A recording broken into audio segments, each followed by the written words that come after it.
மத்திய பிரதேசம் மற்றும் ராஜஸ்தான் போன்ற மாநிலங்களில் இருமல் மருந்து குடித்த குழந்தைகள் உயிரிழந்திருக்கக்கூடிய சம்பவம் பெரும் அதிர்ச்சியையும் ஏற்படுத்தியிருக்கு.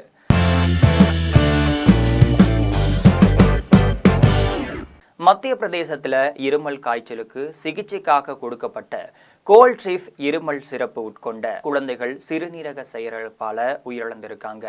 இதையடுத்து இந்த சிறப்புல நச்சு ரசாயனம் டைஎத்திலின் கிளைகோல் கலந்திருப்பதாக சந்தேகமானது எழுந்திருக்கக்கூடிய நிலையில தமிழகத்துல இந்த மருந்தின் விற்பனைக்கு தடையானது விதிக்கப்பட்டிருக்கு.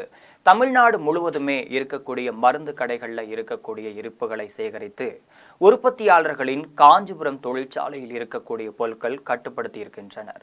மத்திய பிரதேசத்தின் சிந்துவாரா மாவட்டத்தில் 1 முதல் 7 வயது வரையிலான குழந்தைகள் கடந்த ஒரு மாதத்தில் உயிரிழந்திருக்காங்க. அனைவரும் இருமல் மற்றும் காய்ச்சல் இருந்ததால் உள்ளூர் மருத்துவர்கள் கோல்ட்ரீஃப் சிறப்பை சிகிச்சைக்காக கொடுத்திருக்கின்றனர். ஆனால் சிகிச்சையின் போது அவர்களின் நிலைமை மோசமடைந்து சிறுநீரக செயலிழப்பால உயிரிழந்திருக்காங்க. பிரேத பரிசோதனையில அனைத்து குழந்தைகளின் சிறுநீரக திசுக்களிலும் டைஎத்திலின் கிளைகோல் என்ற ரசாயனம் கண்டுபிடிக்கப்பட்டிருக்கு. இந்த ரசாயனம் சிறப்பில் கலந்திருப்பதாகவும் கூறப்படுகிறது. குழந்தைகளின் உடல் மாதிரிகள் புனேவில் இருக்கக்கூடிய தேசிய வைராலஜி ஆய்வு மையத்திற்கு அனுப்பப்பட்டிருக்கு. இதே சிறப்புடன் தொடர்புடைய மற்றொரு சம்பவமாக ராஜஸ்தானின் சிகார் மாவட்டத்தில் ஒரு குழந்தைகள் உயிரிழந்ததாகவும் தகவலானது வெளியாகி இருந்துச்சு. இந்த சிறப்பு காஞ்சிபுரம் மாவட்டம் சங்கராபுரத்தில் இருக்கக்கூடிய ஸ்ரீசன் பர்மா நிறுவனத்தில் உற்பத்தி செய்யப்பட்டிருப்பதாகவும் தெரிய வந்திருக்கு. உற்பத்தி தேதி பார்த்தீங்கன்னா மே 2025 முதல் காலாவதியான தேதி ஏப்ரல் 2027 என்பவற்றுடன் தொடர்புடையது. மத்திய பிரதேச உணவு மற்றும் மருந்து கட்டுப்பாட்டு அதிகாரி தினேஷ்குமார் மௌரியா தமிழக மருந்து கட்டுப்பாட்டு ஆணையத்திற்கு அனுப்பிய கடிதத்தில் என்ன சொல்லியிருக்காருன்னு பார்த்தீங்கன்னா, இந்த மருந்தின் மாதிரிகள் சேகரிக்கப்பட்டதாகவும் உற்பத்தியாளர்களுக்கு எதிராக உரிய நடவடிக்கை எடுக்குமாறும் கோரிக்கை வச்சிருந்தாரு.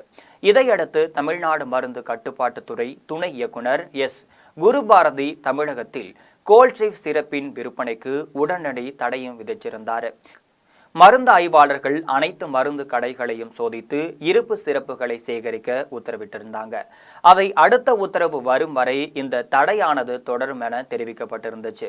மேலும் இதே நிறுவனத்தால தயாரிக்கப்படக்கூடிய வேறு 4 வகை மருந்துகளின் மாதிரிகளும் சோதனைக்கு அனுப்பப்பட்டிருந்துச்சு. மத்திய சுகாதார அமைச்சகம் இந்த சம்பவம் தொடர்பாக பல துறைகளை உள்ளடக்கிய விசாரணையையும் தொடங்கியிருந்துச்சு. தேசிய நோய் கட்டுப்பாட்டு மையம் நிபுணர்கள் மத்திய பிரதேசத்திற்கு அனுப்பப்பட்டு மருந்து தண்ணீர் மாதிரிகள் சேகரிக்கப்பட்டிருக்கின்றனர். இந்த சிறப்பானது புதுச்சேரி, ஒடிசா, தமிழ்நாடு போன்ற மாநிலங்களில் விநியோகிக்கப்பட்டதால் அங்கு விற்பனைக்கு தடையும் செய்யப்பட்டிருக்கு. இந்த சம்பவம் இந்தியாவில் மருந்து தரத்திற்கான கட்டுப்பாட்டின் அத்தியாவசியத்தை மீண்டும் எடுத்து காட்டுகிறது. முன்னதாக 2023 உத்தரப்பிரதேசம், ஜம்மு போன்ற இடங்கள்ல சமமான நச்சு சிறப்பு சம்பவங்கள் ஏற்பட்டிருந்துச்சு. விசாரணை முடிவுகள் வெளியாகும் வரைக்கும் பெற்றோர்கள் குழந்தைகளுக்கு மருந்துகளை அளிக்கும் முன் மருத்துவர்களின் உரிய ஆலோசனை கேட்குமாறு அதிகாரிகள் அறிவுறுத்தியிருந்தாங்க. இது தொடர்பாக மத்திய மருந்து தர கட்டுப்பாட்டு மைய அதிகாரிகள் குழந்தைகள் குடித்த குடிநீர், குழந்தைகள் எடுத்துக்கொண்ட மருந்துகளின் மாதிரிகள், மருத்துவர்களின் பரிந்துரை கடிதம் உள்ளிட்டவற்றை வைத்து பல கட்ட ஆய்வுகளையும் மேற்கொண்டிருந்தாங்க. அப்போது குழந்தைகள் உயிரிழப்பிற்கு காரணம் குழந்தைகள் பயன்படுத்திய இருமல் மருந்து என விசாரணையில் தெரிய வந்திருந்துச்சு. சம்பந்தப்பட்ட இருமல் மருந்து காஞ்சிபுரம் மாவட்டம் சுங்குவார் சத்திரம் பகுதியில் இருக்கக்கூடிய தனியார் கம்பெனியில் தயாரிக்கப்பட்டதும் தெரிய வந்துச்சு. இதைத் தொடர்ந்து மத்திய பிரதேச மாநில உணவு மற்றும் மருந்து கட்டுப்பாட்டு துறை சார்பில் தமிழக மருந்து கட்டுப்பாட்டு இயக்குநருக்கு கடிதமானது எழுதியிருந்தாங்க.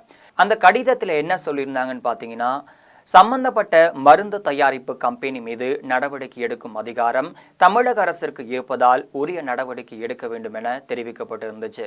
எனவே சந்தேகத்திற்குரிய இருமல் மருந்தை தடை செய்ய வேண்டும் என மத்திய பிரதேச மாநில மருந்து கட்டுப்பாட்டுத்துறை சார்பில் கோரிக்கையானது வைக்கப்பட்டிருந்துச்சு. இதை தொடர்ந்து தான் சம்பந்தப்பட்ட இருமல் மருந்திற்கு கோல்ட்ரீஃப் தமிழ்நாட்டில் தடை விதிக்கணும் அப்படின்னு அறிவிப்பானது வெளியாக இருந்துச்சு.